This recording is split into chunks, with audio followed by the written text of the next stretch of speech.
You are listening to The Joyce Aldrich Show from Toronto, Canada. Paranormal and UFO edition. Yes, we call them UFOs.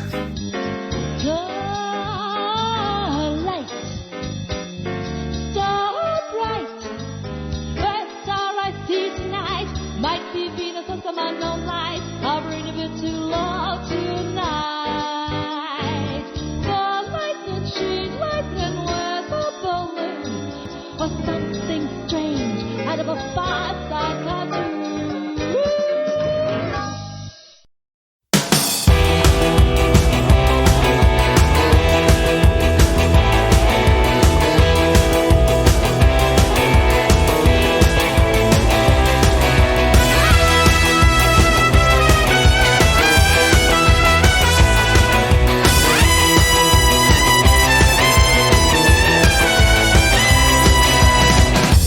Living on the moon for days. My friends are not even 2 blocks away. I came through the city on my rocket bike. I heard that life was light on their satellite. Johnny is a rock star from planet Mars. He's been on tour to all the stars. Julie is a waitress in the bullet train. She's on the interplanetary superhighway. I am a mechanic electrician by trade, and I fix all your rockets and your biggest space planes. I'm from a small town on the other side of the moon. When I was young, my parents sent me away to the next planet over for a brighter day. And now I gotta keep moving. Can you blame me? 25 years working star to star. Now I'm a black belt master of Plutonian cars. I learned the language of the Venus girls. If I had to settle down, it'd be on their world. But I am a mechanic electrician by trade. I fix all your rockets and your biggest space planes. I'm from a small town on the other side of the moon. When I was young, my parents sent me away to the next planet over for a brighter day. Now I gotta keep moving, can you blame me?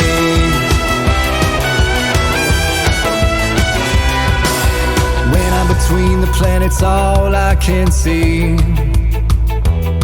are tiny dots in the universe and the cosmic debris. And all the ramps were too high, so I moved up to the sky. And now I live a simple life, helping my people to fly.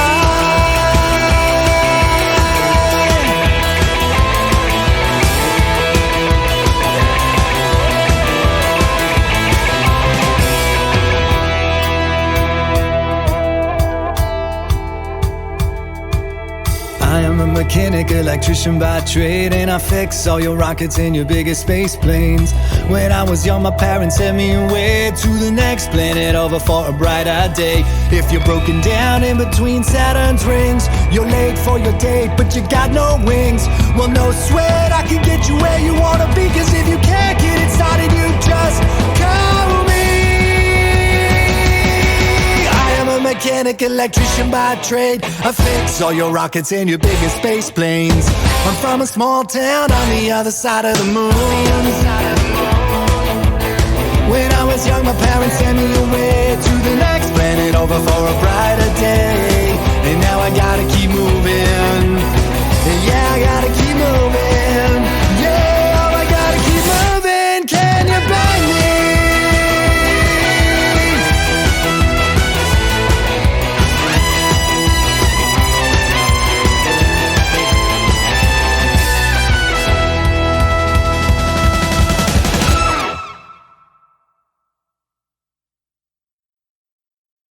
Wow, and that's Mike Field from his CD True Stories. He's a Toronto musician, and that, of course, is his song Mechanic. And boy, oh boy, do we have a show for you this evening, because you know what?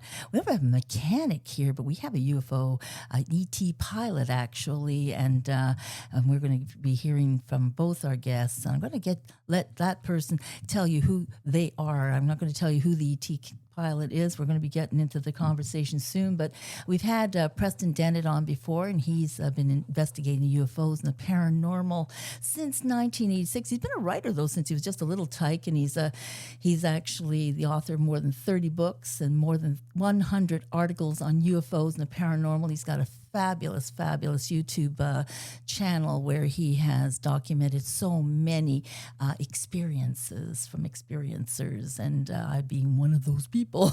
And his articles have appeared in numerous magazines. He's been on all kinds of programs like Art Bell's Midnight in the Desert, Coast to Coast, and History Channel's Deep Sea UFOs and UFO Hunters. He's very well.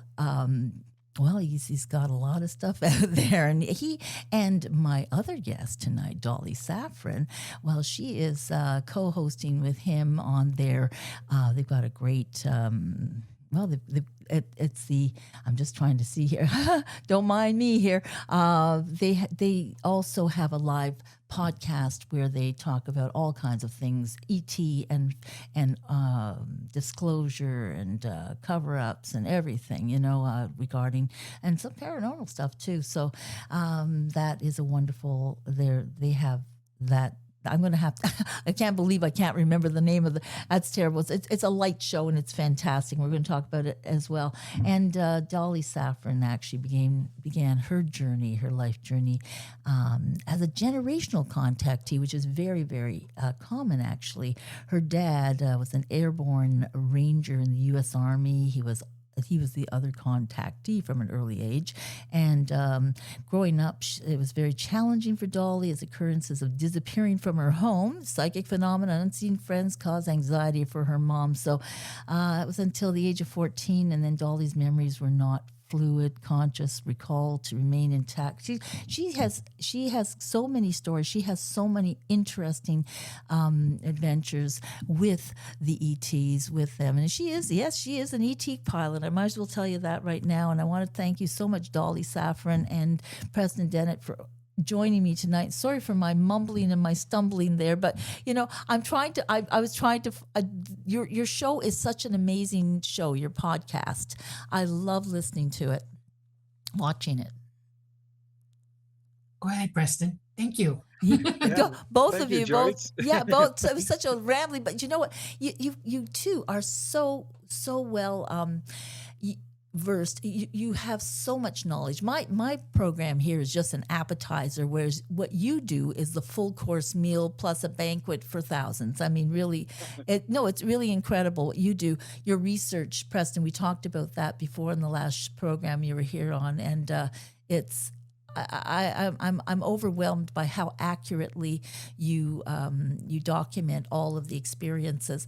And you, Dolly, oh my goodness, when I listen to you talking about your experiences as an experiencer, I guess that would you prefer experiencer or contactee? Does it really matter? Actually, I'm a contactee. Yeah, contactee. Yeah. Experiences a lot of stuff. Who experiences a lot of stuff, including being an ET pilot. And Yes. so I played that song Mechanic especially for you. Thank you. Yeah. I like Oh, it. I enjoyed it. Yeah.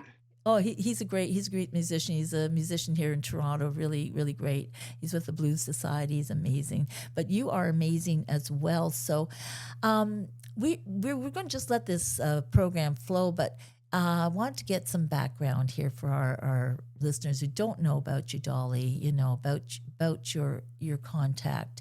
We did talk about it. You have early contact. Of course, we all have. That's when it starts, very early. And Yes. Can you just describe what has, in a nutshell? Okay. Let's give that a go. In a big nutshell. Okay. It's walnut. It's going to come out in pieces, maybe. That's okay. Um, That's okay. Brazil nuts, walnuts, almonds, everything. Go ahead. All right. I am a generational contactee. My father was one before me, and I did not know that until I remembered everything for myself. My first memory is I'm 7 months old in my crib, and it went there from there to the age of 2, and I actually was brought out of my house. My mother was very pregnant with me and taken 6 miles from home to a Utotem Wow. and told to go in and ask for a balloon. That sent everybody on edge. took place and everybody, APBs, all of that. I've been able to levitate in my lifetime. I'm wide open psychic. I can hear you think. Um, Oh boy. for my scared the heck out of her all the time, including all my relatives. She Oh wasn't the only wow. one. Thought Um, bubbles everywhere. yeah. My memories, I have distinct, solid memories all the way through, but the time in between them is blank pages for me. In other words, Mm.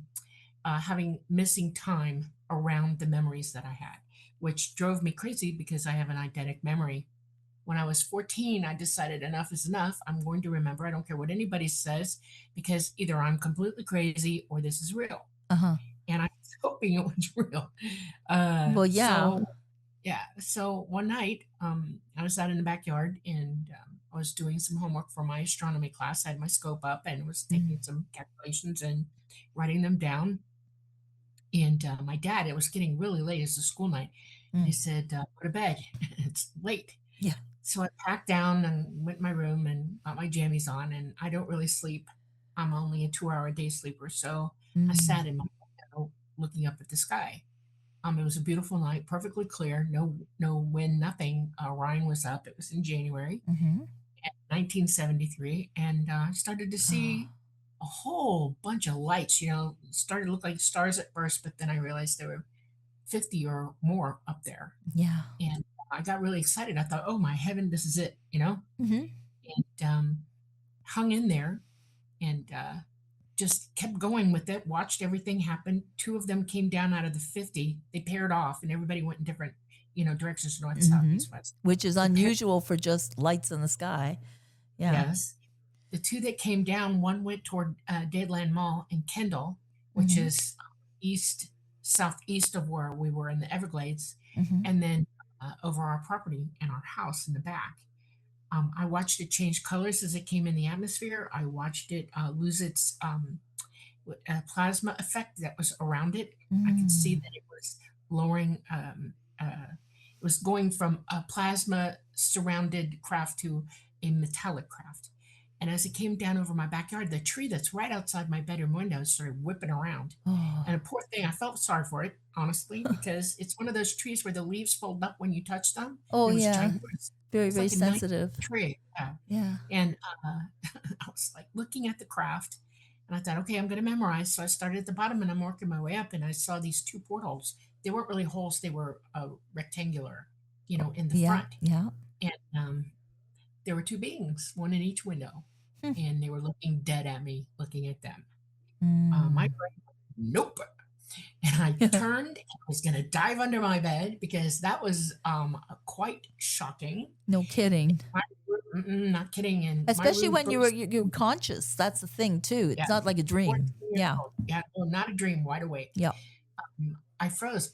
A big burst of blue white light hit me in my room. Mm. My whole room filled up with this light, and I froze. I couldn't move, and I kept thinking, "Run, do something!" And I could not force my body to move. I paralyzed myself. You get fright or flight. I was in full fright, and Right. I saw this energy beam coming down through the ceiling into my room. Oh, It's like a big energy ribbon, and right. these two beings that were in the windows were on the ribbon coming down into Oh, my room. okay. The first one that came in came over to me and took me by the hand. I Mm-hmm. put my hand flat up underneath his hand, and the whole room changed from blue white light to opaque. Oh, And I thought, what the heck, They took me up through the roof, through oh the my. tree, That's so and familiar. Oh yes. Yes. it Go. went alongside the craft. It didn't go into the craft. It went alongside the craft. There was a Mm-hmm. big opening in the craft. And just as soon as we cleared the bottom lip of the opening, I got shoved in Huh. and I landed on my keister. And I looked to my left. I felt the presence, and there she was, Mama. And I instantly made emotional, physical, mental memory contact with the entire situation. Every memory I've ever had exploded in my head like I had amnesia and I just woke up. Right. It So, made me sick to my stomach. I threw oh. up, Oh no. and the night went from there. They got me cleaned up. They walked me around. They gave me something to drink to like calm me down because I Mm-hmm. started shaking. and they got me back up into what they refer to as the place of movement, Mm-hmm. and that's craft is driven. And Mama was like, "I'm so proud of you," and I hear this voice, and it's Talara, which I know who this is. I've spoken with him many times throughout my life, and Oh. he is a fifth dimensional, non corporeal being who indwells the craft itself. He is the craft. And he's like, "Kiddo, you did good. We're proud of you." And I felt like I We're got an real. We're A. real. Yeah. I really did. Yeah. And I was so excited. And they said, we got things to talk about, but you have earned this. And I'm like, "What did I earn?" And he said, "We're going to go on a trip." And they handed me a wand, not like a wand like a wizard carries. It's a Uh, roundish, flattish instrument, metal instrument that was about 12 inches long in my right. hand. And I felt it vibrating right away. And I realized that I was making contact with Talata in a different way. And I Oh. saw inside of his mind. And I heard him differently than just psychic. It became like I was melding with him somehow. And he briefed me on what he wanted me to do because he said, "You're flying this trip. You're going to fly this trip." Oh wow. And I immediately became crazy with happiness. You have no idea. Oh. I was like, "Oh my God." And I was almost terrified at that moment because I thought, "Oh no, what if I hurt the craft?" Mm-hmm. And, "You're okay." And so I got in the seat. He gave me coordinates, frequencies, and stuff like that. And that I was supposed to say them in my mind Mm-hmm. and see them uh, in my mind with him. And my eyesight changed. I went from my eyesight to his eyesight. I went from my breathing to his breathing. I went from my uh, body field to his body, which was the craft itself. I felt, breathed, and became craft with him. My And gosh. he said, "When we're ready, when you're ready, we're going." And we did. We went. I was ready, and we went.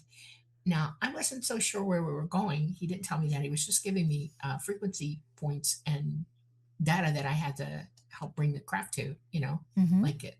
And when we came up on it, I went into dead shock. We were heading for straight for Saturn, Oh. and You I saw the mean? ring. Yeah. Instantly knew what it was. It was like, "Oh my God." And first thing that affected me was that Saturn is not in the same plane of the ecliptic as the rest of us in our solar system. It's higher up. Okay, it's Okay. more ascended, and it's slightly on tilt. Okay, Mm. Must be beautiful. well, it is It gorgeous. must be Um, so I want to beautiful. tell you Sorry. something. When you see things in space, it's not all black and white or brown or gray. Mm. Is Saturn's very colorful. It's a gas giant, Mm-hmm. and there's a lot going on. And I went and I was just, oh my God, my jaw hit the ground. I was gobsmacked. And I got an astronomy lesson. They took me up through the rings. They showed me how to get through them, by flying through Mm-hmm. them. Um, we went up and down a few times. I saw the components of the ring, all the different things that comprise the rings, and it's massively huge. All of it, the whole thing, and more than you could possibly imagine. And he said, "Okay, now we're going to go up to the North Pole of this planet. You're going to go Uh-huh. up top." And I'm like, "Okay." So once I cleared the rings again, I took us up top. And when I looked down, I went into dead shock again. I never knew this. I took astronomy and I did not know this about it. And I bet you nobody else did then. No. Uh, the resonant vibration of that planet and the rings going around it and the way it vibrates creates a chevron sized opening in the Oh. planet where you can see down through the gas into the where the planet's sitting underneath the gas layers. Is that like a portal type of thing or an entry point or? No, it's an opening from, like when you put sand on a plate and you play a tune Oh and yes, it yes, yes. Mm-hmm. And it that, yeah, it makes a design. Yeah. right. The design for this, because of the planet's frequency and its resonant rumblings, was a chevron shape Wow. opening. Nice. Couldn't see it perfectly, but it was like a window looking down at that planet from Mm-hmm. the top. And first thing came out of my mouth is it like that on the bottom? And he said, "Yes, but it's slightly different shape." Because with a solid object like that, and I said, "It's not solid, it's a gas." He said, "Oh no, there's a solid planet in there. It's solidly comprised of gas and a core." And I was like, "Okay." Makes And sense. he said, "So it makes different, I made a different opening Mm-hmm. on the bottom, not as big." And I thought that was totally cool. And they're magnetic poles as well, so that would make sense as well. And Right. it's on a tilt as well. Yes. So Yes. yeah, that would make sense. Totally cool. And Mm-hmm. he said, "Okay, so hand the wand to Mama." So I did. And he said, "Stay in the seat, and now I'm going to fly you." Mm-hmm. And it's the other half of your prize. I'm like, okay. So I sat back and enjoyed the ride because I got to see through his eyes the entire journey there, which was seconds. Okay. Mm. And we came up on the moon and I went nuts. I went Oh, absolutely nuts. I was like, oh my God, this is my favorite heavenly body. You know, I'm, you're on Earth. yeah. The first thing you see besides stars is the moon. And I've always been captivated. Uh-huh. Uh, oh, absolutely captivated. And if you're facing the moon at night and you look up at the top, the 12 o'clock top where the declination of day and night is, Mm-hmm. in the 11 o'clock position, we soft landed right in the in between part of the declination. I saw some light and a lot of dark there when we landed. And when we did, I looked out and I saw the Earth, Oh. and it was to our right, and it was in phase, which, it doesn't dawn on you. That we You would hear be in things, you know phase, there's yeah. not, but until you see it, your brain goes, "Oh my God, it's in Mm. phase." Okay, It makes sense and again because it dark and light, because night and day, and yeah, because we're in between each yeah, other, with the sun, yeah. and I was like, "Oh my God!" And while I'm sitting there gobsmacked again, Huh. everybody got quiet, and I thought, "Oh Lord, what's happening?" And the first thing out of his mouth was, "We want you to understand that we want to ask you some questions." I'm Mm. like, okay. He said, "How do you feel about your life? What is it that you want to do with your life?" Mm. And I thought, okay. And at that age, I wanted to do it all. I wanted to be a marine biologist. I wanted to be a nurse. I wanted to be a doctor. I wanted to be a vet. I wanted to be a zoologist. I mean, the list Oh, is endless what I wanted to be. yeah. And I sat there seriously, critically thinking, oh, wow, And he said, "If you could do anything, we would help you with it. We would help you to attain what you're looking to do." I thought, very cool. And then my brain exploded because I realized in that second that I had carte blanche. I was handed the keys to the kingdom, Huh. and whatever I asked, they would give me. Wow. And my brain went straight to one thing: I want to fly. Huh. And they knew instantly what I meant. I didn't want to fly airplanes or jets. I wanted to fly this. And got quiet again for a few minutes. And Mom was staring at me and she's looking me up and down. And until I said, "This could be doable." Hmm. I said, "But there's a lot that has to happen for you." And I said, "Okay." And I'm wide open. Well, sure. Anything you want D- from me, I yeah, will do I'll it, I'll right? learn. I'll learn. I'll learn. Ready. And so he said, "Well, first we have to figure out if you can do it. Physical requirements, mental requirements, psychic requirements. There's a lot going on, and we have to Mm. make sure that we can do this." And I said, "Okay." And he said, "After we decide, then you'll know. We'll let you know. And then your training will begin." And he said, "This is training that will take a while. And you have to, it's more than a promise. It's more than a swear. This will become your life. This will be who you are. Mm. There's no going back. Once you start this, you will not stop. And you will understand that you are totally with us at that point." And Wow. I was like, okay. That was phenomenally deep for me to comprehend in that Well, moment. at 14, but you were an advanced 14-year-old. You were always already looking at the stars. You'd already been on board and from a baby, So, and that is actually for contactees. It starts not just at 5 or 6, but usually at infancy. Right. And it did. Yeah. Yeah. Yeah. And so I said, yes. I didn't know Mm. any other way to put it. I just said the simple word, yes, I will. Yeah. And so they were bringing me back and forth for a while, checking me out.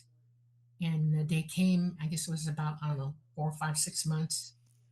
I wasn't Mm. keeping track before I got the word, "It's go." Oh. And amped my contact at that point. I went from, one day a month to 3 days a week sometimes, and even more. I would be gone for longer periods of time. And it took 4 years until I was 19. Right after my 19th birthday is when Mm. I soloed first time. Wow. That was Where the did day you of go? Where Jesus. did you go? Actually, Just you had to have a destination. yeah, yes, I did. I got to go see the Kuiper Belt, and my father was brought on board to ride with me my first trip. Are you kidding me? That's amazing. I Does got he to have go off. memory of that? Does he have a memory of that at all? Or He did. Yeah, he's passed oh, away now, but he did. I'm Has solid sorry. memory of it. To see the Kuiper Belt, it takes some navigating in our solar system, Wow. and Well, I look had where they to do it took very you. fast. Yeah, speed was key, and I had 4 other pilots beside me on each side and above, 2 on each side and 1 above me, flying with me. Okay, we were flying in a formation, Yeah. and we went, and it is a lot of empty space between us and that. Okay, there are planets, but you have to understand there's a lot of space in between that, all of that in conventional space. Hmm. And we were going as quickly as we could. And when we got there, I was given coordinates to reach one certain part of the Kuiper Belt, and that's when I found out that they have actually Oh. a node. I call it a node there, and it watches over us. It is one of the sentinels in our solar system from them. And my dad was like, "Whoa, Oh. that was so cool." And we turned around and came back. The whole trip probably took 30 minutes tops, Hmm. and I was quite pleased with myself. I bet. Um, So yeah, this go ahead. node, is it still? Are they still there in the Kuiper Belt? Still watching from there? Are they still Yes, there? yeah, just one node, Uh and huh. it watches. They have incredible abilities. They're so much more advanced than we are, and Mm. that's really all they need out that far out to watch what's coming into our system. And it doesn't just watch us; it watches our entire solar system inside our you know. Okay. Yeah. So it's and not to digress too much, but is it watching 3-1 Atlas? I'm sure. What the hell is that? I know moi moi or whatever, moi moi. You know, It is that it is a comet. It is a planetary piece of it's a comet. It's a it's a part of a comet. planet that broke off, yeah. Yeah. And it's full of different kinds of metals and things, and it gases out on the side, so that's why it moves in different directions. It's just Okay. a comet. Well, And yeah. yeah, And also gravitational pull of the planets because they said it went up to right. Mars and did this and that. Yeah. Now it's going to go around the sun Well, tomorrow. with So when they come, injecting gases, it can change its trajectory. right? And it's not so much when you're going at the speed and the rate that it's going, it would seem to slow down at times. Most astronomers know that you can't calculate when the speed something's going unless you have, points of reference. Okay. Yes. And once you get that, you almost have to be with it to see which way it's turning. Uh, So you're looking at a flat screen in astronomy. You're not mhm. looking at a 3D picture. You're looking at a flat screen in your telescope. Right. It's very hard to see what's really going on. Even Hubble is limited in its ability to see that factoring in of depth, height, Oh yeah, it's a width. camera. Yeah. So when they were saying, well, it seems to have stopped and turned, no, it didn't. You just weren't at the right angle. Your perception was not where it was supposed to be to see it turn, Right. and because of how it's acting. And yes, it's a really cool thing. We It haven't seen is. anything like this because we're not old enough and have not had the equipment before now to see things like this. So now we are. So it really is an ancient artifact. They said that they're pretty sure it's from another solar system. It's just made its way here over Yes. 10 million years or something like that. That, yeah. They're not 100% pure truth about that either. Even they will tell you that's a theory of theirs. They Mm. cannot 100% with assuredness tell you. And I know that there are objects that big in the Kuiper Belt as well. So I would, They might have dislodged, you mean? Could have. yes, Okay. yeah. Interesting. So we don't have to worry about it being a craft. So that's a good thing right yeah. there. And it's not going to come near the earth to plummet into it. So that's another good thing there. But Yes. something that's very interesting about what I've heard you talk about and also with Preston. And Preston, you're still there, right? Yeah. I'm here. Well, these stories have to be told. And the thing is about you, Preston and Dolly, the authenticity is wonderful. The honesty, the truth, the integrity of how you present the information, and I know it's real. Because as a contactee myself, and I do not have the memory that you have of what I've gone through, but in my heart of hearts, my soul of souls, I listen to both of you, and I know you're telling the truth. That's all I I can. totally That's appreciate that's that. all. That's all I can say. And I've heard so many things out there, and I'm thinking, oh, that doesn't ring true. And I don't know how, if you know how Preston and I contacted each other, is because I was up in the middle of the night and I want to watch something, and the one of his videos of experiencers came up, and it just happened to have my story in it. And you know how many, That's cool. YouTube videos there are of that, and I said, and about the fourth one, I'm going like, oh, Canada, that's interesting. And then it started talking about it, went, that's mine, that's my story. So it was very, so There's your sign. That meant call him. Yeah. huh? Yeah. So and to connect that way, I feel a very strong connection with both of you, because I love what you're doing, and I know that what you're telling us is true. And what's really interesting is that you said right now they're not here and they don't stay here, and you talked about too, when people see them going into the oceans or the lakes or whatever, and you explained that so beautifully, and it just, again, I this seems to be the phrase that I'm going to be using, that just makes sense to me. And that's what you guys, you make sense to me. And I don't know, I can't We I make a can't pretty put my good finger. team, I think. I think Because yeah. Yeah. yeah, I've been researching this subject for so many years. I've talked to hundreds of people, and along comes Dolly. And, if she had come to me 10, 15 years earlier, I wouldn't have had the breadth of knowledge, I think, to be able to really understand how extensive her story is. Yeah. But I knew immediately she was telling the truth, Yeah. not only because she's obviously very sincere and showed all the markers that I see, but really was answering a lot of the questions I myself had, Yes. sort of filling in the blanks with some of the other questions I had regarding, like, are the ET craft actually alive, living beings? Because many people have described that. Yeah, they say they're And organic, but they turned from that plasma to metal. So that's phenomenal. yeah, I just interviewed a gentleman who said he was taken on a trip, sat on the seat, and flown to Saturn, which was really cool. I'd interviewed a gentleman who said they took him to the moon. So none of these things were, what I would call completely unique. No. And it was amazing to hear Dolly's story be a continuous narrative. Yes. And it was also very synchronistic, because how we met is an amazing story. Tell us.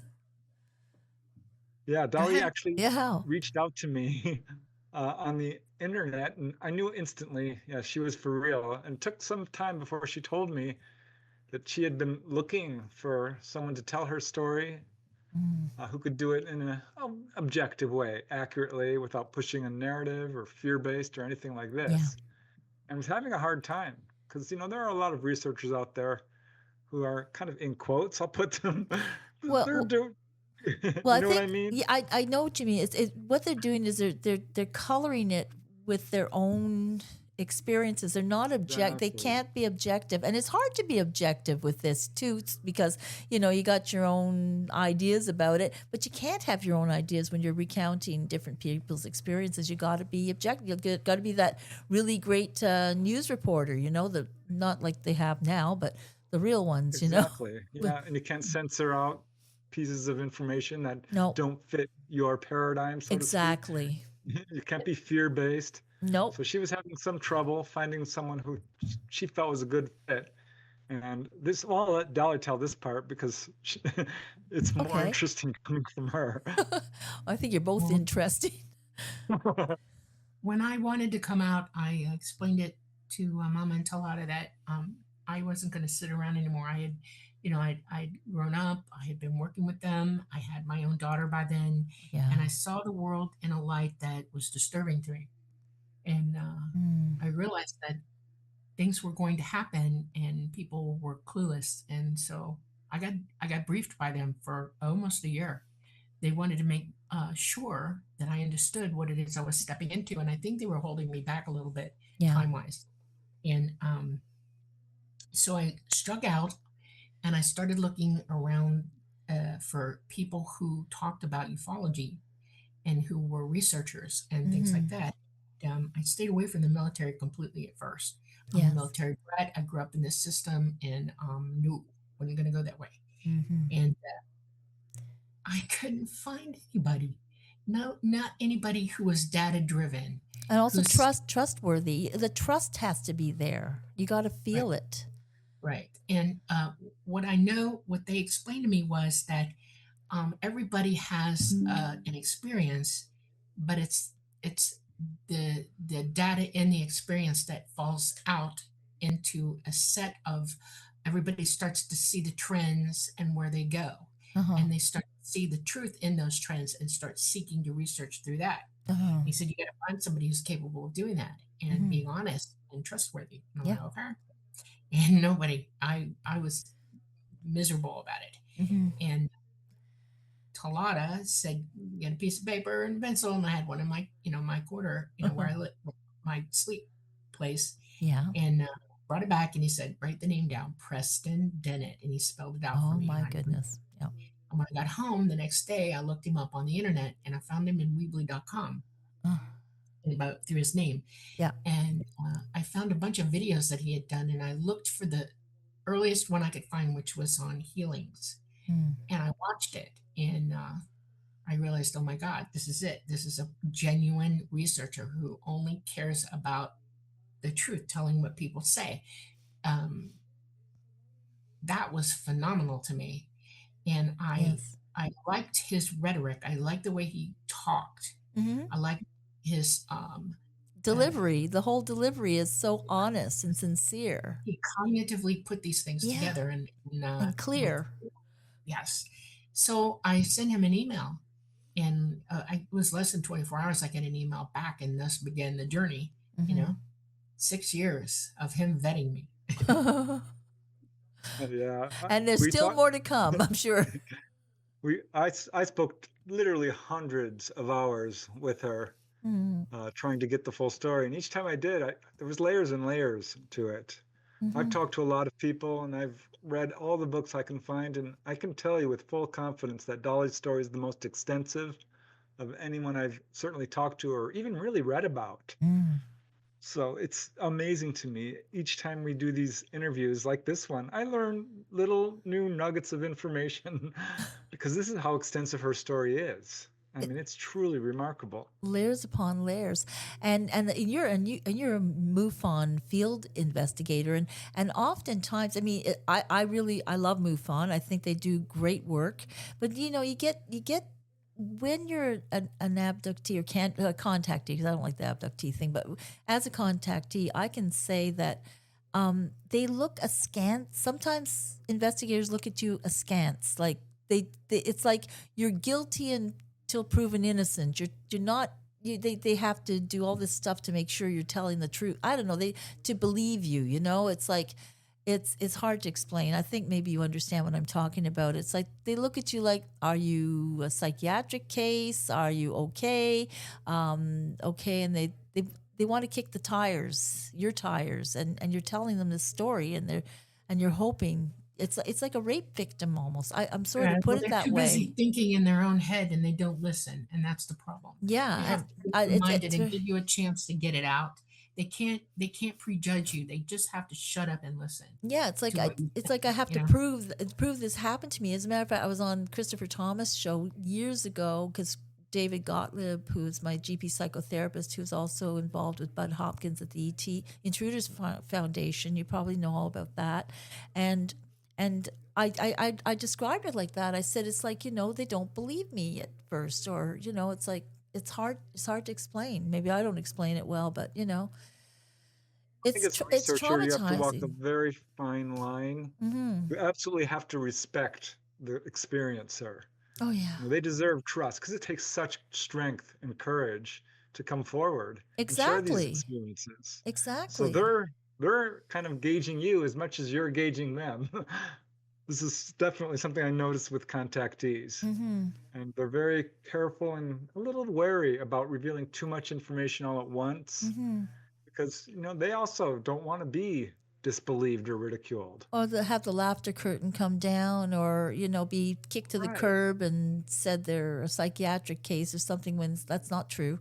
This happened and, okay, believe it or not, At the same time, as a researcher, I have to watch out for hoaxers. And yes, you do. But I think, yes, of course, you have to have discernment. But how do you do that?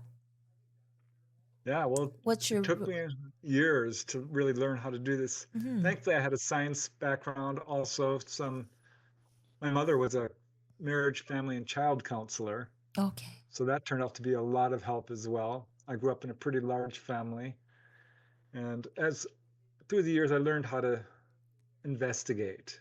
Yes. And it's just really giving the experiencer someone that they can speak to and trust. And you don't lead the witness, you just let them talk, and you just do the fact checking to the ability that you can, get Mm-hmm. corroborating witnesses, do all the things a normal investigator would do. Yeah. But with this field, it's a little tricky because, again, we're dealing with a subject that is being covered up viciously, ruthlessly. Mm-hmm. And witnesses are being portrayed as, mentally ill, Yeah. hoaxers, liars, Yeah. misperceiving, which is patently not true. I mean, it's Of just course, an of course, absurd. of course not. We're just a little dot in the universe, We're not the only ones here. But so that there's so much to talk about. I'm gonna have to have you guys on more and more and more. But I want to direct people also to your podcast, which is called The light gate. Lightgate. I just and I have it right up here, but I every time I wasn't able to get into my screen properly. I'm going like, oh, where the hell is it? It's Lightgate. I watch it though, and sometimes I'm watching quietly. I don't say too much, but the way you cover the subject matter is amazing. And and your guests are wonderful as well. You've got and you also you help to fill in the gaps for them as well, which is I think is wonderful because they're bringing their stories, their experiences to you, and the way it gets filled in is like it's phenomenal. Yeah, we make a great team because I'm a long-time researcher with Yeah. some definite of my own experiences, and Dolly Yes. has an unbelievable amount of experience, and also is a fairly knowledgeable researcher as well. Oh So we yeah. really make a good team. A And fabulous team. So that's what I say.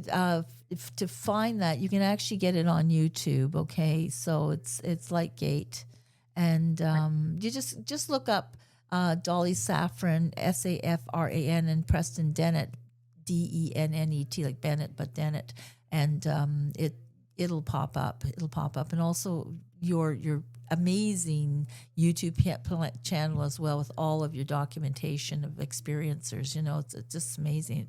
So I want to go back to the whole thing where apparently right now, and I can attest to that. I haven't felt ET presence around for a while because I get kind of like I feel like I'm being watched sometimes, and then I don't think I'm paranoid, but I think as a contactee, you always have that little sense of being watched. I don't know. Do you have that, so, Dolly, Yeah. Preston? Everybody is. yeah, I hear that from all contactees. But Absolutely. I'm not feeling it so much for quite a while. I'd say for several years actually, and I don't know why. We left around mid-May to end of May 2022. Okay. It's a full bug out. They started moving everything out of here like late 2019, right about the time COVID was hitting. Mm-hmm. Uh, so they're not coming back. Our magnetosphere is messed up because our poles are changing Yeah. and it causes them to crash. So they're hanging back until our poles finish, Mm-hmm.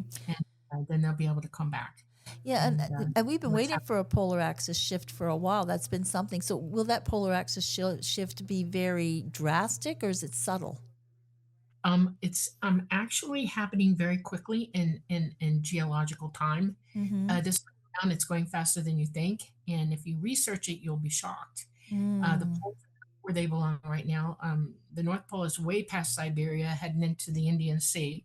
And it's been moving, and planes are having. Don't they have to adjust as well Yes, they have to because change all their ALS systems for Mhm. approach and takeoff, and Well. GPS goes crazy, all of it. As a result. And we are experiencing lots of volcanic activity. The core of the mantle has been heating up. The poles started Right. melting. all Yeah, the kinds of poles things. are melting. That's right. So, do you attribute that to the polar axis shift or to climate change, or for both? To both? Is it like a No, no, climate change is a myth that they are propagating to okay? you. It's not true. It is definitely the poles changing that have caused the poles And to they melt. don't want people to know that. Correct. They Okay. do not. Thank you. I was hoping, yeah, because that makes a whole lot of sense. Because why would the polar axis, what poles be melting so quickly? Right. It's been like we haven't done enough carbon stuff, and carbon is not a bad thing. It's a C1, No, C2, we C3, actually need C4. it. It's a carbon monoxide that's a problem, not carbon dioxide. Yeah, it's not significant enough to do what's happening, and it has changed our weather patterns, and it's changed our Mhm. electromagnetic field guidelines to the point that animals don't know which way they're going. Mhm. And you've seen massive extinctions, you've seen massive beachings, you've seen massive amount of birds who can't fly 20 feet without dropping out of the sky and dying. Oh, This is a big thing, and it is happening so fast this time around. It's about every 6,000 years this occurs, yes. and there's a 12,000-year cycle as well, and we're in both of them at the same time, so it's even more dramatic. Really? Okay, And that's so, crazy. yeah, we have lots of things, and it's affecting humanity as well. The reason that ET was covering us like they were and picking people up is they were watching our physicality because they were worried about us going extinct along with everything else. So they were Mm. holding us up genetically until they left. Now we're on our own, and they're still Pish. not telling you the truth about it, and that's sad. It is because it's true, and I'm boggled by yeah, it boggles the mind, and it's such important information. And right now, with all the disclosure, what's happening with Congress and everything, the whole the senates and everything, Well, they know ET is gone as well, they yeah, okay? and they're just yeah, they know, okay, and Which they're and going to throw out a false flag. They have enough right, back engineered craft to make you think ET's real here. They have enough technology in place okay. now to really make you think they're here, and they're going to make you think ET's coming to get you, and they have reasons for doing that as well. Right, and So, I think that President Eisenhower was told that by Werner von Braun, wasn't he? That would yeah, be a he also false knew fluid that the military-industrial complex was complex. Yeah. already operating and it was going global, and he tried to warn everybody about it. Yeah. Mm, Just so absurd because ET has been around forever, since prehistory. They're not yeah. here to take over. They No, have absolute access to the entire universe. They don't need our resources. This planet is crowded and polluted. No, it makes we're a no sense. cesspool, the cesspool of the universe, possibly.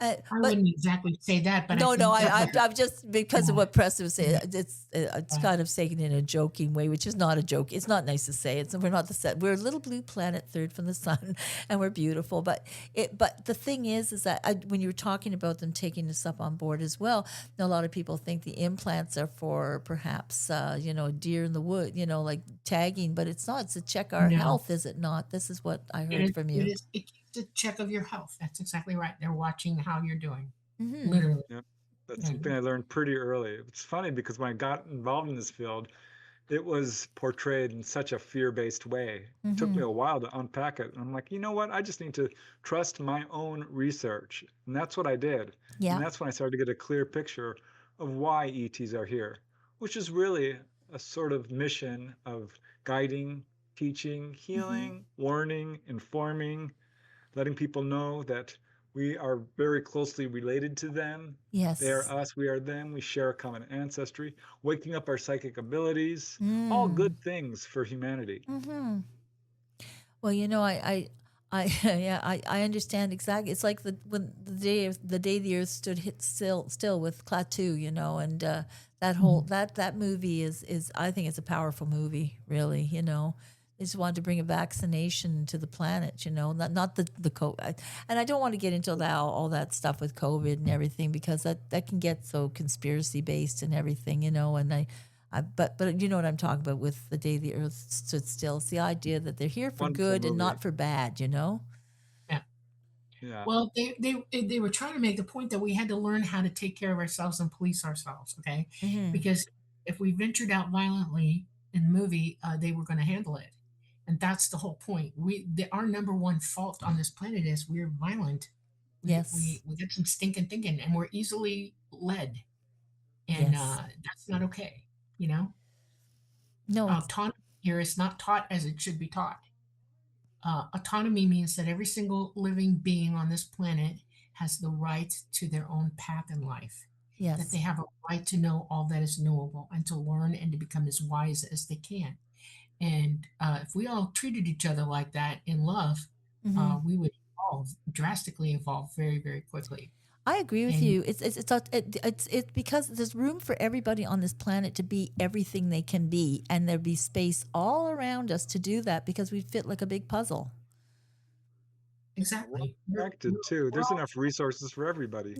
For everyone, and and autonomy is not anarchy, and I think that's what you're saying too. It's like people think, oh, autonomy, then it'd be anarchy on the planet. But how do you get people who are so entrenched in just evil stuff? Like, it's like, how do you change minds, like the violence and everything, like, and none of us is perfect. We all got that bone, but how do we, how starts with each individual person, and teaching all of us, teaching ourselves that it begins with us individually. That you yeah, can't change an entire globe. You have to change yourself first, each yeah, one of us.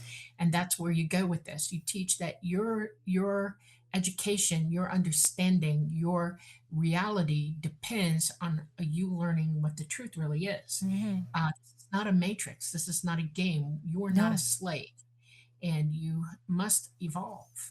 yeah, And that means in every way, spiritually, mentally, morally, psychically, all of yeah, it. And all of it's it. up to each one of us. We are absolutely charged with that while we're living here.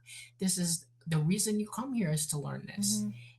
And I would give everybody on this planet a very not good grade with it right now, Well, yeah. because he is more concerned what everybody else is doing. Everybody's concerned to be judgmental. Everybody's concerned to hate one another. Hmm. Everybody's concerned about things that they have no business being concerned with, when they are standing there themselves screwing up with it as well. Right.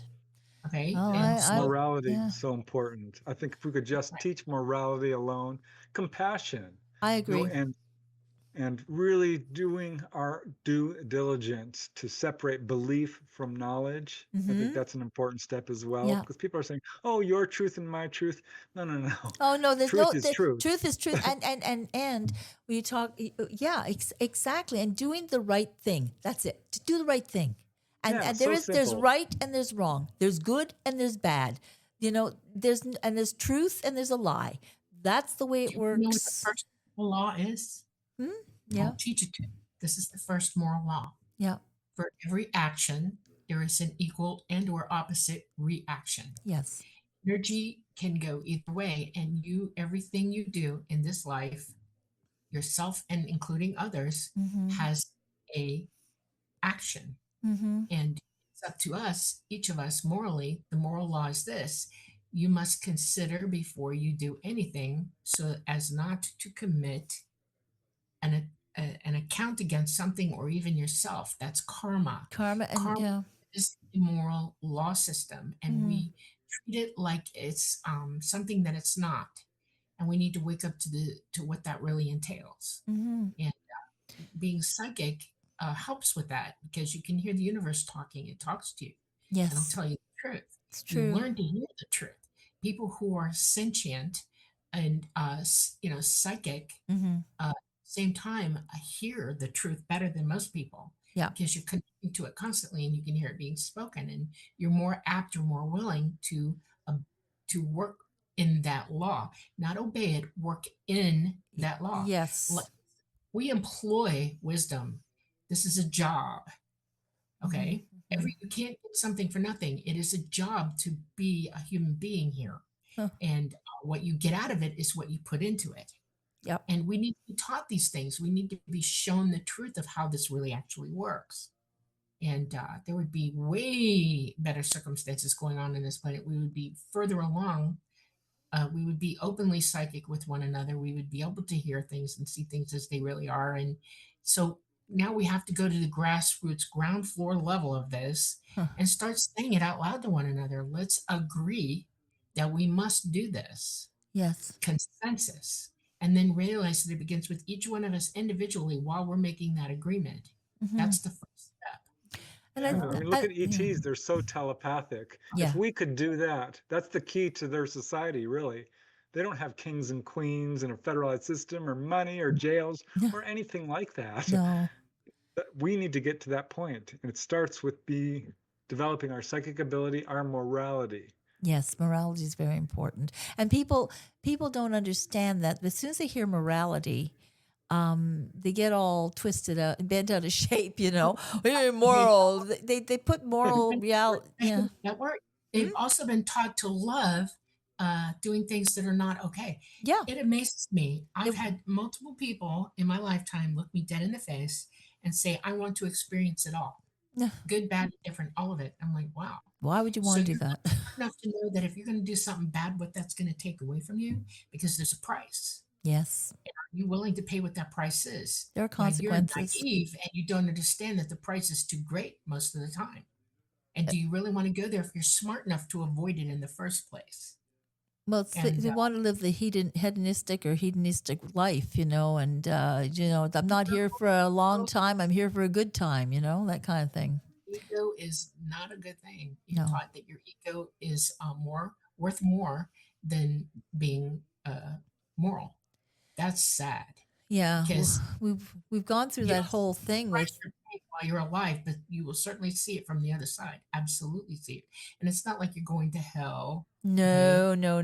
We don't die as far as that's concerned. You know, I have my house psychic. He's wonderful, Bro Perkins. We talk about this a lot too, about, you know, the body may disappear, but the thing is that the soul never does. That we're always alive. We're always around, and that's really important. You know, we just morph and we transform, and we don't die.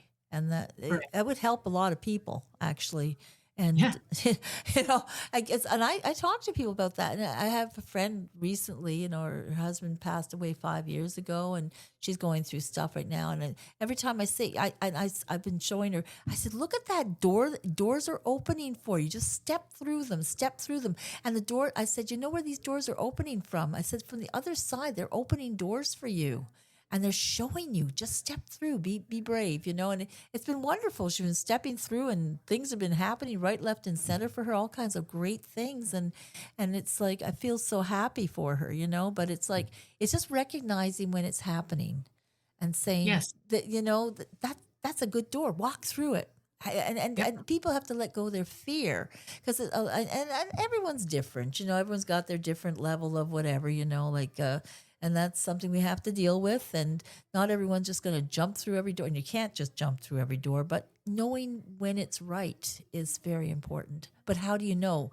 So I think in a way, for anyone who's got any kind of psychic ability or just intuitive, you know, whatever sentience there is there, we have an obligation to point things out for people, to help them. Like I have a built-in BS detector, you know. That's all I can you know what I mean?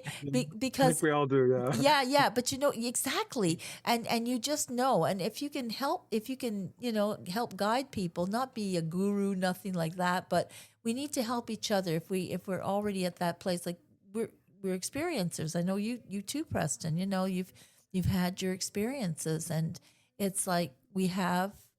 I was told by them when I was 6 years old. They said, "You are a custodian of the planet Earth." That's all. So tell me. Yeah. You know, and then later in life, when I was in my early 40s, you are an awakener. There you go. And so, and here we are. We're all working together, and no one's, you know, we just got to get the word out. Yes. You said about fear is so true. Overcoming fear, particularly with UFO encounters, is so important. Oh, because yes. It's distorting people's perception, overcoming fear will help people in so many different ways Oh, of their life. And this is why I think Dolly's story is so important, because yes. a lot of people have fear of the unknown. And I can understand that.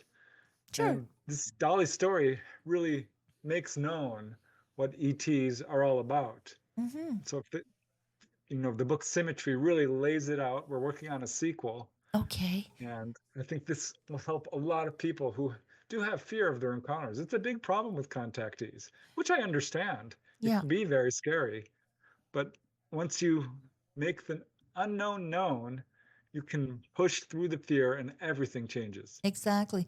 Well, I've had to actually unfriend, not be friends anymore with people who start talking about the reptilians and the royal family being reptilians and this and that. And I think we just stop it. Stop. This Thank is you. like, geez, I can't handle this anymore. And all this, they're throwing all this stuff at me. And I'm thinking, but that's not true.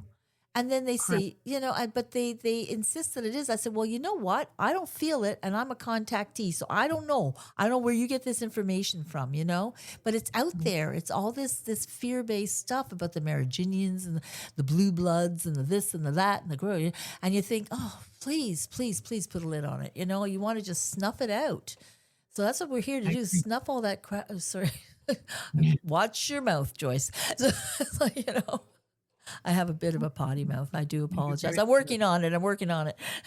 We've been from the cradle taught to see things from a certain perspective of fear. We watch horror movies. We play games that are brutal and violent. Yeah. We have playgrounds that are brutal and violent. We allow bullying. We allow Mm. separatism. We allow people to identify themselves in not an okay way, Mm-hmm. instead of just being human. Yeah. Okay, which is what we all are. Yeah. I am It not a is cat. right. No. No. We Sorry. I'm so. paradoxize so much, and the way the military-industrial complex has been spinning all this, they have just thrown so many tangled webs into this web of lies that they have that Mhm. most people don't know what is up or down or around, and they see things from that perspective, and that's all they can see. They Yeah. actually believe it's true, and there's not much you can say to that except, I wish you would hear what I say, and then Mhm. research for yourself. And until you can you disarm me, in other words, until you can prove me wrong, please consider what I say, you Yeah. know? Well. And Yeah. don't take it to heart like it's gospel or anything like that, because it's not. No. It's the truth as I'm taught to teach it. And but you're a student and you have to research for yourself. That's how we Exactly. grow. That's how we learn. You can't own knowledge unless you do it for yourself. Yes. And then you become wise, because you can employ that knowledge and you know it backwards and forwards. And it's a foundational understanding that nobody can take from you at that point. No. Uh, Gossip and belief are not reality. no. And news. Okay. I used to work for a couple of local newspapers, and I was very careful what I wrote because I knew I had to put the facts, just the facts. But now people are printing opinion as fact. It's Correct. opinion is fact everywhere. No matter you turn it on any of the large networks, whether it's ABC, CBC, NBC, CTV, whatever, Globe, and newspapers. It's unbelievable what is being printed, what is being said in Trying the to trigger newscasts. people's emotions into a negative mindset. That's what. Exactly. Well, it is, and it's orchestrated, like you said. And I hate to get into the. It's not a conspiracy theory. It's just the truth. It's Yeah. Well, fact. fact. I It's mean, fact. Yeah, right, fact. right. It Fact. happening. It is And the only ones happening. who don't see it happen are the ones who are misconstrued by it and in the dark about it and don't know. Yeah. And we're breaking up into one side or the other now, Yeah, we and are. that's dangerous. That it's a deliberate act on their part. They know how to make people To go split against us. one another, and it's not okay. We should be loving one another. We should be taking care of one another. We should be helping and encouraging and all of that. I And know. But I even have I have, there are people I don't talk there. I have a few people I just stay away from. I don't talk to because I don't like them or trust them, and I don't know if that's such a good thing because maybe I should be making more contact with these Well, people. But you there's can some always people I say stay you away can always from. tell the truth to somebody for so long until you wake up and you realize that they don't want to hear what you have to say. Well, that's And they've been exactly what it is. screaming or something, I just stay you know? away because it just triggers me. Yeah. And it's better. I'm going to give you a message from ET. Okay. This Yes. comes directly from Talata. He made me write it down. It's at the Oh, beginning of the book, Symmetry. And I say it on every show pretty much that I go on to yes. because I want you to hear what ET has to say I'd about like to us, hear that. what we should be aiming at. And it's literally titled Be Strong in Love. Mm, Love is what carries through. Love is what heals. Love is the strength of life. Love has no limit. Therefore, let love become who you are. Let love evolve to its fruition. Let the light that is love burn bright. Let its wisdom guide you to higher understanding, and let its power move you to teach its power to others. Love, be strong in love.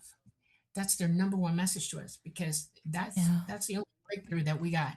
Because if you can, I have the same kind of friend you do, okay? Mm-hmm. And I've had the same situation where I've had to back away. I haven't Mm-hmm. cut them off as much as I've just put shut the door for a while Mm-hmm. because I tried everything I could think of, including giving them as much love as I could and understanding, and it's done me no good. And so now all I do is pray for these people. I Yeah. send them messages as much as I can. I consider them in my heart, but I cannot keep climbing that hill because it's unclimbable, right? Until It is. It is. And they have to drop it. They have to be the ones to see the light, so to speak, or hear the truth. And it's we're in critical mass. That's full anarchy. You realize that we are in the middle of anarchy, and it feels like that because people just do what they want yep, now. yeah, We have governments in place, we have rules, we have, whatever it is, whether it's the 10 statements, the 10 commandments. I do believe that was God, there's a God, there's a universal, yeah. there's energy, You believe there's a God, God. there's a It's all God for for everybody. God. Right. As Yes. a matter of fact, I'm Jewish, but the Lubavitcher Rebbe years ago was asked, "Do you believe in life on other planets?" And you know what he said? Hmm. Who are we to limit God? Exactly. Who are we to Who are we to limit say God? what's going And on? Okay. actually, it's and we're not a religion. We're just a code of ethics. And I think that's actually why people don't like us. It's a code of ethics. And Yeah. people don't want the moral code. When you talked about morality, all I could think about, and I'm going to say it, I mean, because it's true. Hitler knew better than anybody. He didn't want a moral society, and No. he wanted to get rid of the people who had the morality. And anyone. But the thing is, now we're there again, and it's a scary world we're living in, and we have to bring that light as much as we can into it. I, I feel such closeness to you both because it's like when you meet, it's like we when we landed in the same ship, that kind of thing. That's cool. Yeah. No, because it's like we're on the same page in a good way. And I have met other people who are also like that, like, and it's refreshing to meet people who actually are not trying to distort Right. what's the truth, the fact, what's right, what's wrong, and everything. Yeah. It's I don't have to explain anything to you. You know how refreshing that is? I'm yeah, not kidding. yeah. You haven't had to, no, and that feels good to me too. It feels absolutely, yeah. We just know, and it's not, and Yes. it's not in an officious way. It's just like it's kind of like it's kind of disarming and good, in a good way, Right. because I feel so comfortable talking Right. to you. Whereas We're other helping people, each other. I get kind of my hackles get up and go, and I've even and I can tell when if you've got a guest on he's just sort of off base a bit. It's like you help put them on track, which is a helpful thing. I'm not Hard that. to do. Trust me, I'm very careful. I walk on eggshells sometimes, some nights. Yeah, Um. I can see it, and it's a good in a good way. I want to direct people to both your, again, to go on YouTube with to look for Preston Dennett and Dolly Safran. Just look them up, and you'll find everything there. And also to go to Preston Dennett's. We're not finished yet this program. Just telling people, PrestonDennett.weebly.com, and you'll be able to go there, and also to find, where can they find the book Symmetry? Is On that Amazon. on Amazon? So Symmetry, and it's a co-write. So it's Preston Dennett and Dolly Safran, right? Yes, I heard it 100%. All I did was read through it and say, this needs fixing, that needs fixing, Yeah, So yeah. he wrote it. It's all Preston. It's all I was so Preston Symmetry. Okay, Collaboration, collaboration. whatever Dolly says. Oh, Yeah, yeah, I wrote it, but it's absolutely our book. well, no, yes. well, I'm sensing that because because you were put together to get that information out, and I've got to read that book. I'm gonna get that for sure. I'm gonna get Symmetry, and you're going to have another Symmetry 2, right, coming out soon. It's coming. He's Right. working on it right now. Yep. Fantastic. And Preston, I was watching a YouTube video today. You were talking about your early writing career and how you gave up for 17 years, and that whole story. I think that's another thing that people, are given talents. We're each given everybody on the planet is given a great talent. And if it and it may not seem like a great thing, but it is, depending on how they use it. They don't have to do big things, or, it can be a small thing, but you have really been put here to do some pretty big things, I think. But people sometimes deny themselves their talent, right? So do you want to tell that story? Because that was a good story. Because it look where you are now. You've been on all kinds of television programs. You're mega published, and you're well known, and so are you, Dolly. But you know what I mean? Yeah, I think sometimes we're our own worst enemy. No People would kidding. just gather their own self-confidence Hmm. and really, you know, move past fear, because we Yes, all have a role to play. We e- all, like you said, have gifts to share with everybody the has a world. gift. Everybody.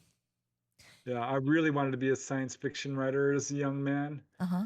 and had no success with it and finally just gave up.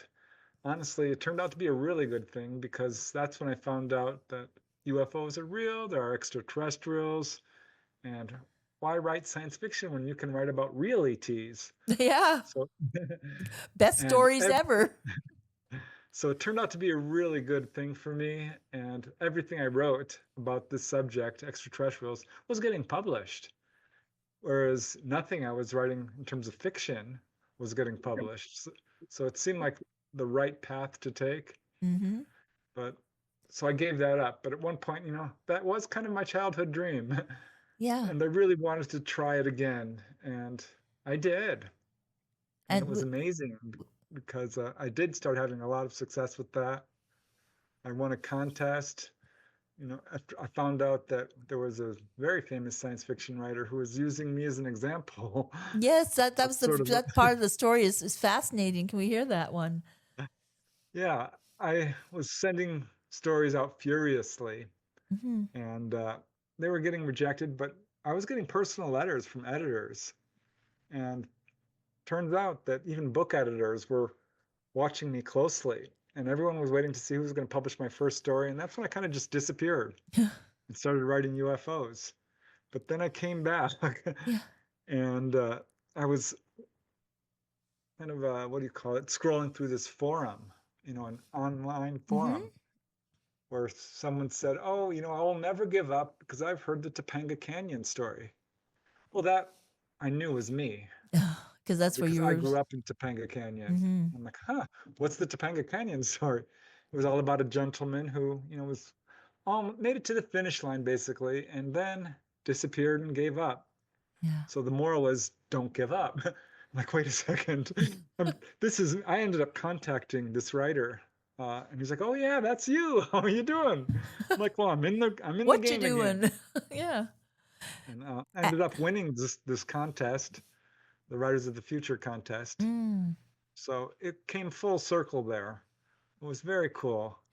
Well, you But wouldn't have. still, UFOs are really where I'm putting a lot of my energy because this subject it's true and it's Yes, important.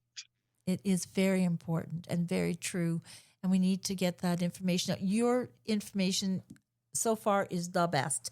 When I when I started listening to that first video, watching the first video, I was amazed. I thought, well, this is so interesting. Then of course my story came up, and I was so going flabbergasted, and it was so, and they're beautifully illustrated, and I was totally mesmerized by it. And I thought the way you told the stories so clear and not embellished, and you just knew you were telling the truth. It's just the facts and beautiful, and with considering the person who's the experiencer as well, not putting that kind of wacky spin on it, like like the laughter curve. What could it be? It's like nothing like that. And Yeah, that's I've been on TV so many times, and they would put me at an angle, put purple light over me, and you know, spooky music, and then they bring on a skeptic or a debunker, really. Yeah, Who would? yeah, yeah. To make you look stupid or silly or odd, or like yeah, the laughter, bring the laughter curtain down. It's well, I Dolly, I don't know if you I got to tell this story really quick. I don't know if I told this story last time we were together, Preston, but I will tell it again. My Dr. David Gottlieb got a call from the Jerry Springer show, and they wanted me to come on and talk about my experience, right? Cool. Yeah, it was cool. And it was back then. My son was 9 years old then, so he was born in 1984. So, okay, do the math. All right. So, anyway, so this was before Jerry Springer went completely off the rails, if you know what I mean. He was still Yes. having or sort of okay shows. So, but the funny thing is, 2 or 3 weeks before this happened, my son, who was 9 years old at the time, said, I wonder what it's like to eat Chicago pizza. And I wonder what it's like to drive in a limousine. Well, not long after that, we were flying to Chicago, and we got into Jerry Springer's limousine with his driver to our hotel room, and we were given like $100 each a day vouchers, food vouchers. And where did we end up? At Eduardo's Pizza in Chicago, having Chicago pizza. Yeah, I've No, been there. have you been That's to the Eduardo's? best. Yes, I used to live in Chicago. Oh my goodness. Yeah, so Wow. Yeah. I just so can you, Yes. but this is my 9-year-old son. So I think I don't talk to my children about contact. My mother had contact because she had Golden Globes come into her room to play with her when she was a little girl, and she levitated. Wow. She could That's she interesting. levitated in front of my brother and I.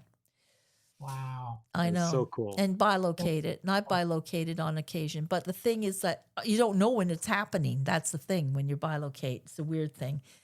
But the thing is that we ended up there, and Bud Hopkins was brought in, and they brought in a psychologist, of course, from Austin, Texas, flew everyone in and everything.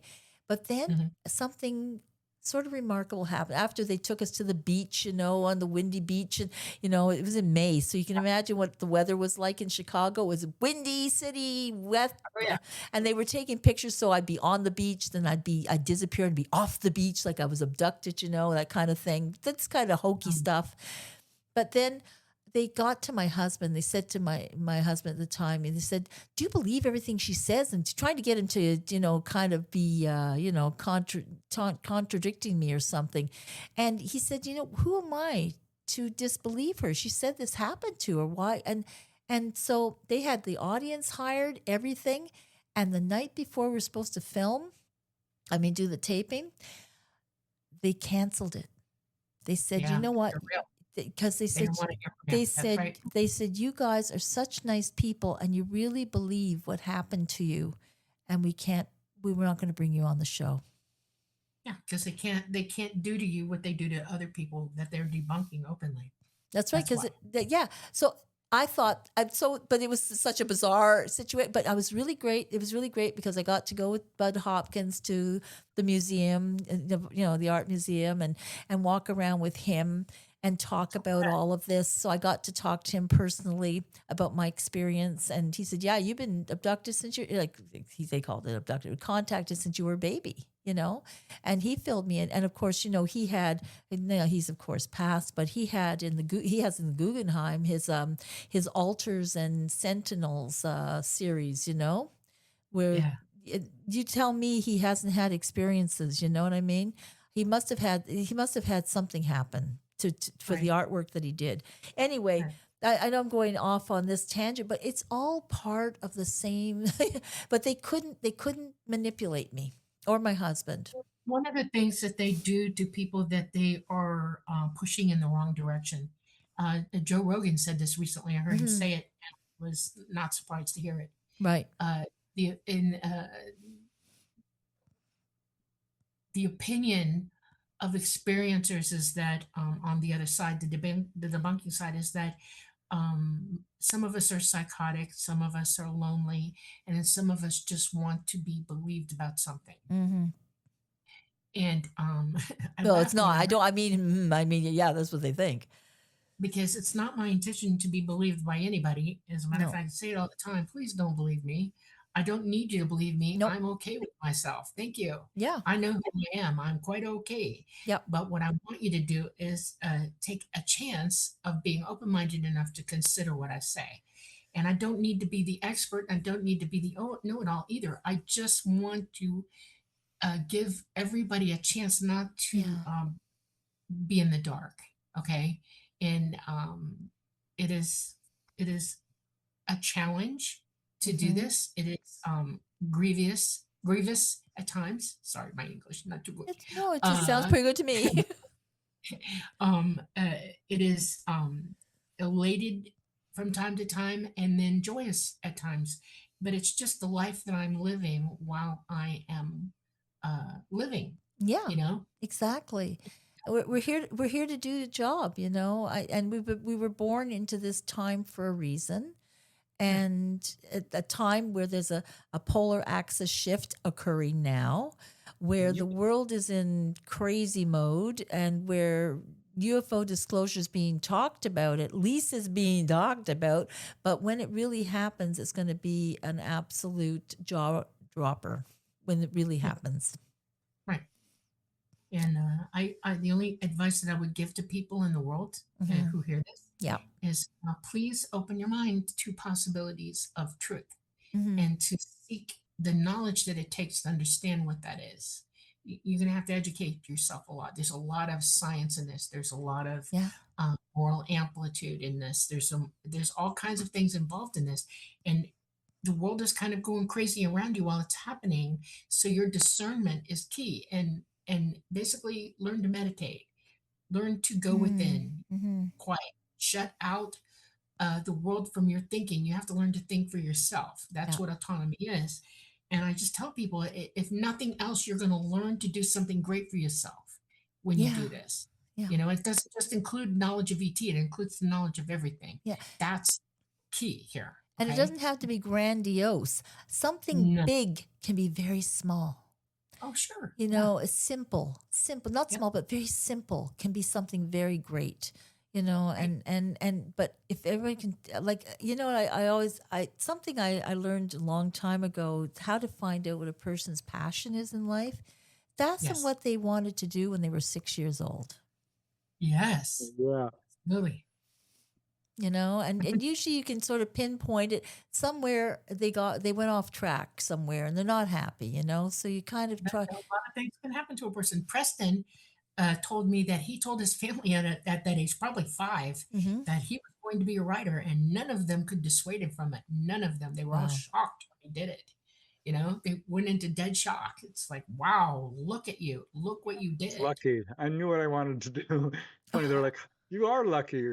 Because a lot of them were kind of struggling to figure out their life path. But I Yeah. think if you just follow your excitement, do it, like you said, do what you want to do. Yeah. Not what you The love red to carpet do. rolls out for you. Yeah. And don't do what you love to do, but what you have. I did hear that something, you got to find out what your talent is. Like everyone's got a gift, right? use that gift, and you knew what your gift was. Look, have you seen? Not really digressing here, but you seen that little Max Alexander, that 9-year-old who's that incredible designer, clothing designer, and you know what he said? He says, "I was Gucci." No, wow. He That's said, amazing. and at 4 years old, he said, "I am a dress designer. I'm a dressmaker." And That's then, absolutely Amazing. yes, go.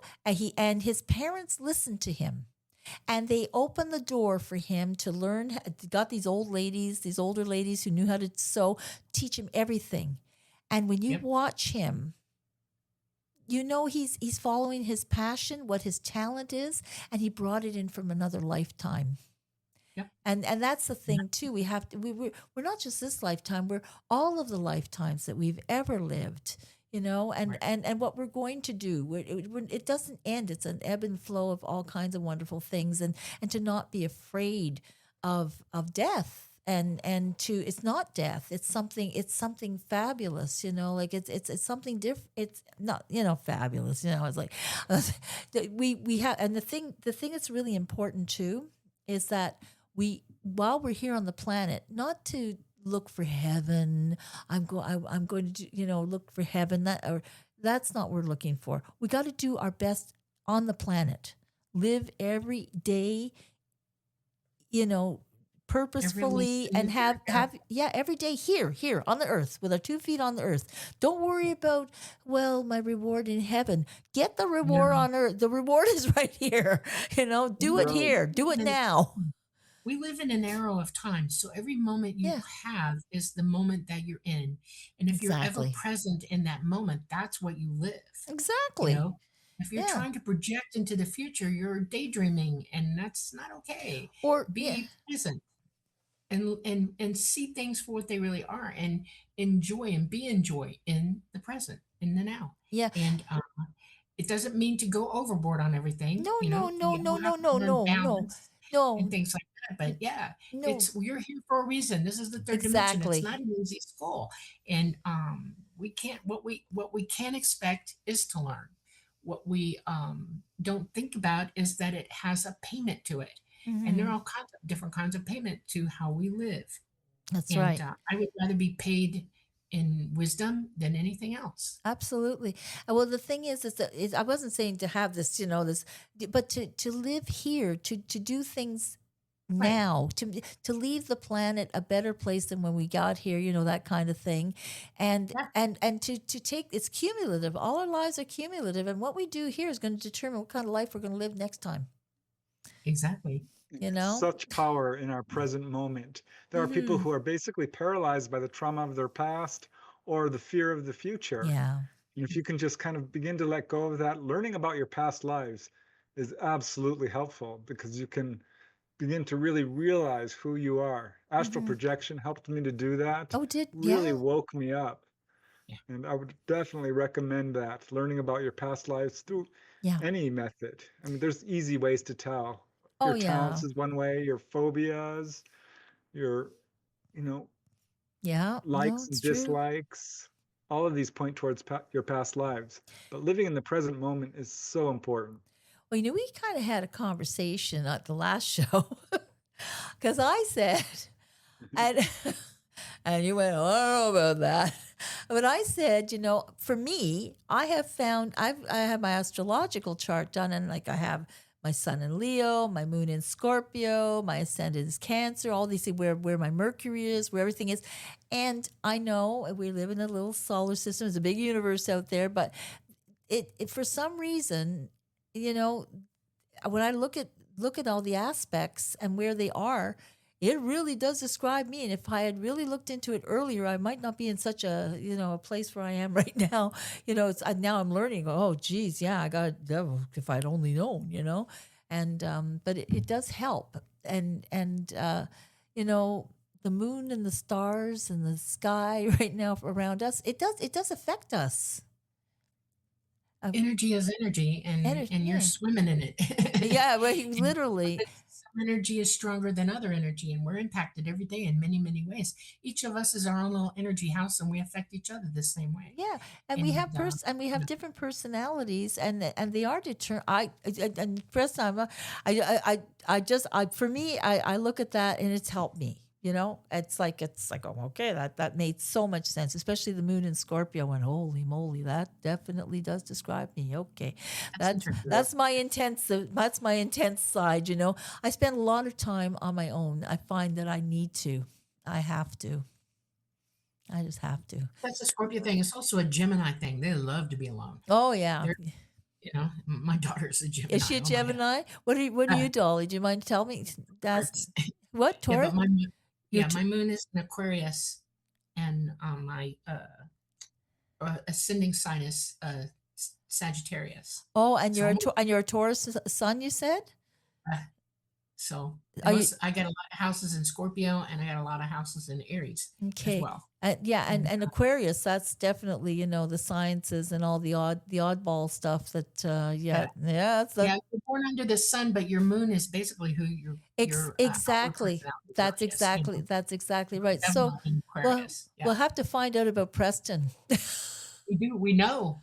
Um, Yeah, I my chart was done. Dolly and I have some really interesting synchronicities to our charts. Okay, so why were you going, I don't know about that last time I was talking to you? My goodness. Because I don't. You dark horse, I'm a you little bit. dark. So I'm tell I the don't one know the that mechanics church, behind it. not him. Yeah. You Right. looked at me, you said, "You're going to do what?" And I said, "You heard me. I'm doing this," and I did. Darn right. So Preston, what's your sun sign?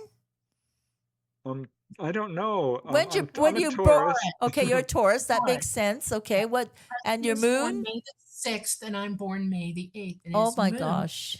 yeah. His his moon is in Cancer. Oh, that's Okay? that's a very good thing. His ascending That's your sign is yeah. wait. His moon is in Pisces. Excuse me. Oh, It's Pisces. Pisces, and his sun and his ascendant is in Cancer. Okay. Wow. Keep in mind, his No moon wonder. and my moon on our charts face each other to the exact degree. Oh wow. And the astrologer freaked out. She said, "Are you guys like something together?" And I said, "Why are you asking me that?" And she said, "Seriously, I'm trying to figure something out here." And I said, "Why?" And I said, "What does it mean for that to be happening?" And she said, "Well, I think it means you're twin flames, to be honest with you." Yeah. And I thought, wow. And I didn't believe her right away. I had to Mhm. go somewhere else and hear it from somebody else. And when they said it to me again, I was like, well, that's an interesting aspect Yeah. that you're all giving me. And uh, it's just weird. The minute I knew Preston for 6 years before I physically came, and met him. Okay. Mhm. I met him. I realized, oh, to a lot of you, SOB. He knew what he was doing because he put me with the one person I should be with, literally. Sneaky We butt. have past Well, lives together. I remember a couple of them. oh Yeah. yeah. I do you want to talk about it or not? It's up to you guys, but I think it's for me. I can tell you right now. I had my chart done, and I had this wonderful lady Priscilla do it, and she says, "Oh my goodness, Joyce," she says, "you were burned at the stake twice." Ooh. Yeah, Yikes. and Yeah. I have dry skin and eczema. As a child, I had the bleeding eczema. Oh. Yeah, the weeping. Yeah, I suffered with my I've suffered with my skin all my life. Yeah. Wow. Yeah, but she said because you stood up for what you believed in, and she said I wouldn't back down, and I was always a self-made person. So yeah, so that's kind of interesting, But it comes out in your chart those past lives too, Yeah. Music it was is funny. important to Preston and I Said, in one of our we have a lives. past. Yeah. Dolly said, we have a past life together. I'm like, yeah. And she's like, do you remember him? I'm like, well, I do have this memory of us in Roman times living in these gardens and very lush, kind of high class lifestyle. And Dolly's like, yep. I do remember us also living in a real tough life as basically peasants, working day to day. Yeah.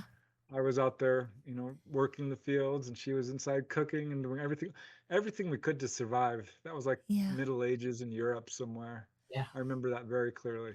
Yeah, we're not all Cleopatra and Mark Antony, are we? I mean, that's the No. thing. It's a real down and dirty. That's where we are, and it's very important. But yeah, so my goodness, I could talk to you guys for 50,000 hours. So I won't do that. But definitely, like I said, I'm an hors d'oeuvre compared to your full feast of your banquet that you set out for people with all the information that you bring to everyone. It's fantastic. Order. Oh, I'm an hors d'oeuvre. I'm not even the tray of hors d'oeuvre. I'm the hors d'oeuvre that someone took off the hors d'oeuvre plate and put on their little plate. That's what I am compared to you guys. No. I have a No, feeling there's way more involved here. You're just not, um, for whatever reason, you've chosen not to bring it all the way up to the top. But you're doing what you're supposed to do yeah, because look what you do. no. You know, You know what? It's really funny because I've had people come to me or through others and say, "She changed my life," and I go, okay, because I had a metaphysical bookstore for cool. a couple of years in Bradford, Ontario, which is like the people of the carrot. Yeah, I won't go into that, but it was a tough go. But the thing is, though, we don't know how we're going to affect people. Like I said, it doesn't have to be in grandiose ways. It can be in small ways. It can be however we do it.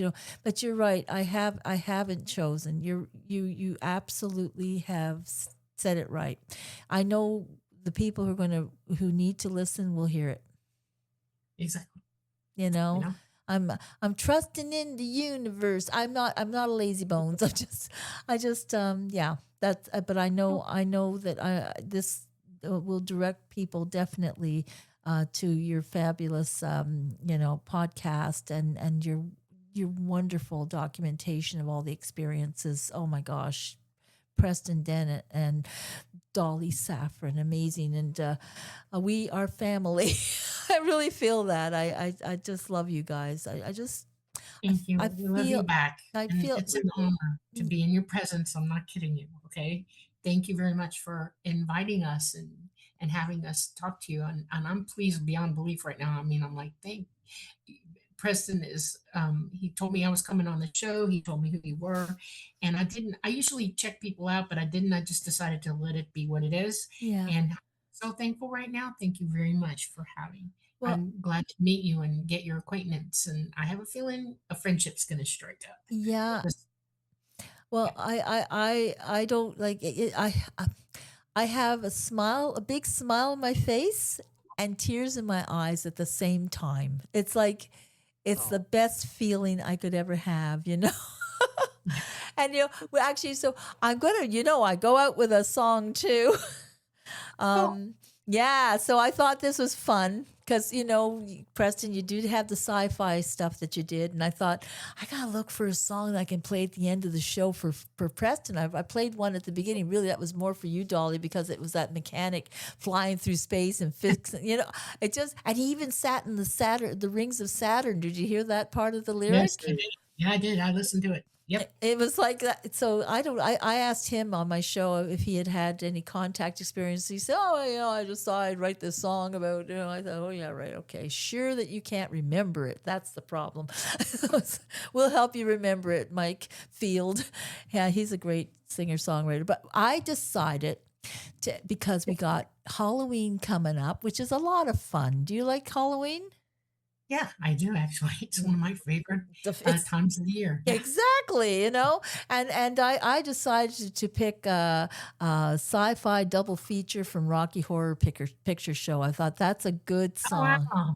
Yeah. The time warp. Yeah. No, it's not the Time Warp. I know. I've got it's actually called Sci-Fi Double Feature.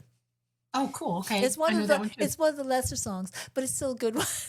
But I thought I was just thinking of Preston, and again, I want to thank you both. Don't go away. I just want to play the song for you, and then I'll sign off and just stay put and listen to this. Okay, all right. So here we are, Rocky Horror Picture Show, sci-fi double feature, and everybody have a happy Halloween, safe Halloween, and who knows,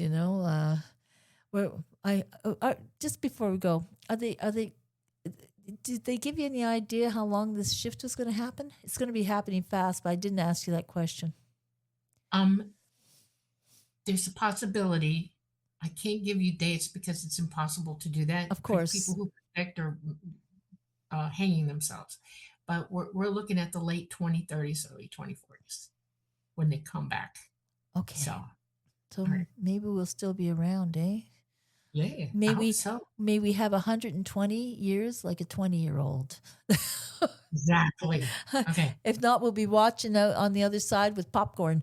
Okay, so here, we're speaking of popcorn, here's Rocky Horror Picture Show, sci-fi double feature. Thank you, everybody, for joining me here on the Joyce Aldrich Show with Dolly Safran and Preston Dennett. Here we go.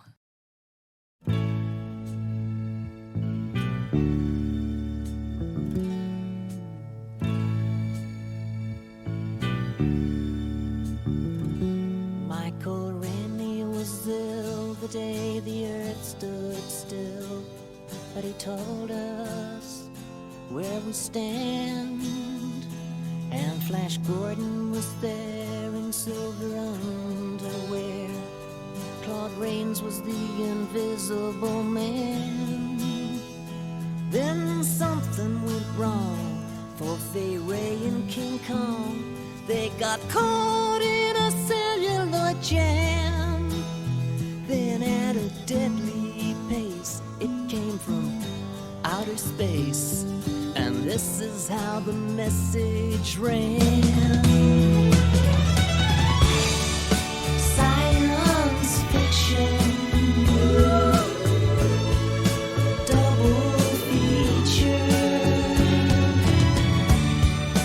Dr. X will build a creature. See androids fighting. Brad and Janet and Francis stars in Forbidden Planet.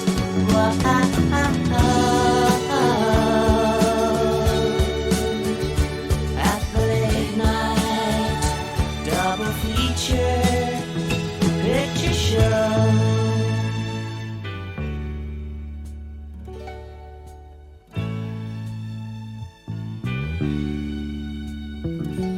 I knew Leo G. Carroll was over a barrel when Tarantula took to the hills. And I really got hot when I saw Jeanette Scott fight a triffid that spits poison and kills. Dana Andrews said prunes gave him the rooms, and passing them used lots of skills. But when worlds collide, said George Powell to his bride, I'm gonna give you some terrible thrills, like science fiction. Double feature.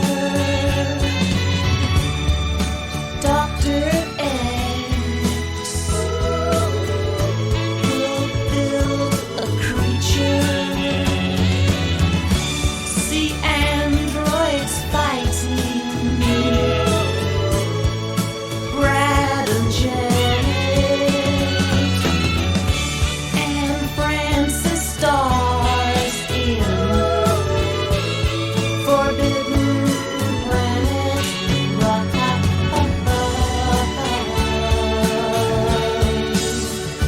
At the late night double feature picture show, I wanna go.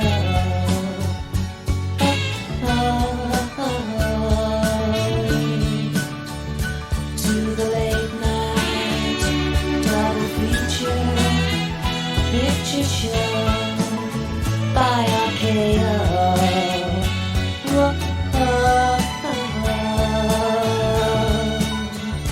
To the late night double feature picture show in the back row.